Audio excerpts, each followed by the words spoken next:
அமெரிக்காவில் இருந்து கோவை வந்த 324 மாவட்ட வருங்கால கவர்னர் ராஜசேகர் அவர்களுக்கு மண்டல தலைவர்கள் செந்தில்குமார், வெங்கடகிருஷ்ணன் தலைமையில் உற்சாக வரவேற்பு.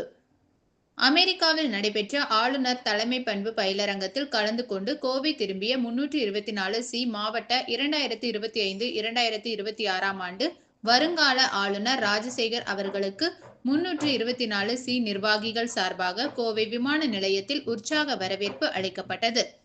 பன்னாட்டு லைன்ஸ் இயக்கம் 324 சார்பாக பசி பிணி போக்குவது, குழந்தைகள் புற்றுநோய்க்கான இலவச சிகிச்சை, நீரிழிவு நோய்க்கான டயாலிசிஸ் இலவச சிகிச்சை, கல்வி உதவித்தொகை வழங்குவது, கண்ணொளி திட்டம், சுற்றுச்சூழல் பாதுகாப்பு, இளைஞர் நலன் போன்றவற்றில் விழிப்புணர்வு மற்றும் சமூக நல செயல் திட்டங்களை தொடர்ந்து செயல்படுத்தி வருகின்றனர். இந்நிலையில் லைன்ஸ் கிளப் 324 மாவட்டம் புதிய ஆளுநராக தற்போதைய முதலாம் துணை ஆளுநர் ராஜசேகர் பதவியேற்க உள்ளார். 2025-2026 ஆண்டு கவர்னராக பதவியேற்பதற்கு முன்பாக அமெரிக்காவில் நடைபெற்ற லைன்ஸ் மாவட்ட ஆளுநருக்கான தலைமை பண்பு பயிலரங்கத்தில் கலந்து கொள்ள கோவையில் இருந்து கடந்த மாதம் சென்றிருந்தார். உலகம் முழுவதும் இருந்து லைன்ஸ் கவர்னர்கள் கலந்து கொண்ட பயிலரங்கத்தை நிறைவு செய்து கோவை திரும்பிய அவருக்கு விமான நிலையத்தில் 324 மாவட்ட லைன்ஸ் மண்டல தலைவர்கள் செந்தில்குமார் மற்றும் வெங்கடகிருஷ்ணன் தலைமையில் உற்சாக வரவேற்பு வழங்கப்பட்டது. இதேபோல பயிலரங்கத்தை நிறைவு செய்து திரும்பிய 324 வருங்கால ஆளுநர் தினகரன் அவர்களுக்கும் வரவேற்பு வழங்கப்பட்டது. தொடர்ந்து செய்தியாளர்களிடம் பேசிய வருங்கால கவர்னர் ராஜசேகர், பன்னாட்டு லைன்ஸ் இயக்கத்தின் பல்வேறு சமூக நல திட்டங்களை சிறப்பாக செயல்படுத்துவது குறித்த பயிலரங்கத்தில் கலந்து கொண்டதாகவும், இளைய சமுதாயத்தினருக்கு போதைப் பொருட்களின் தீமைகள் குறித்து அதிக விழிப்புணர்வு தேவைப்படுவதாக கூறிய அவர், தாம் இதில் கூடுதல் கவனம் செலுத்த உள்ளதாக தெரிவித்தார்.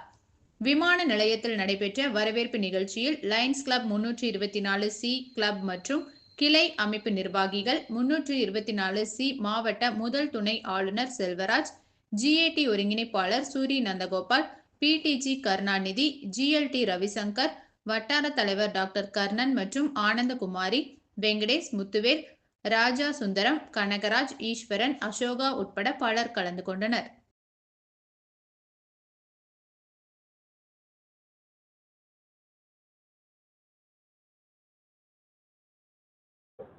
அனைவருக்கும் வணக்கம். லைன்ஸ் இன்டர்நேஷனல் மூலமாக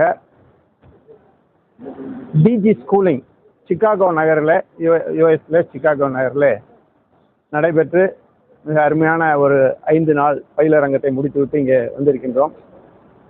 இதில் எங்களுக்கெல்லாம் மிகவும் மகிழ்ச்சியாகவும் அதே சமயம் உங்களுக்கெல்லாம் சொல்லக்கூடிய முக்கியமான செய்தி என்ன என்றால், கிட்டத்தட்ட 200 நாடுகளுக்கு மேற்பட்டு 750 ஆளுநர்கள் ஒன்றாக ஒரு இடத்திலே பங்கேற்கின்ற ஒரு பயிலரங்கமாக அது அமைந்தது மிகவும் சிறப்பான ஒரு விஷயம். பல்வேறு நாடுகளிலிருந்து பல்வேறு கலாச்சாரத்தோடு வந்திருந்த ஆளுநர்கள் அனைவரும் ஒன்றிணைந்து அவருடைய கலாச்சாரத்தை பற்றியெல்லாம் நாங்கள் பகிர்ந்து கொண்டோம். அங்கங்கே நடக்கின்ற உலகளாவிய சேவைகளை பற்றியெல்லாம் பேசி ஒருவருக்கொருவர் கருத்துக்களை பரிமாறிக்கொண்டோம். இதில் மிக முக்கியமான ஒரு மகிழ்ச்சி செய்தி என்ன என்றால், வருகின்ற ஆண்டிலே 2025-26 ஆண்டிலே இந்தியாவிலிருந்து ஒருவர், நம்முடைய இந்தியர் ஒருவர் லைன்ஸ் இயக்கத்தினுடைய தலைவராக, அகில உலக தலைவர்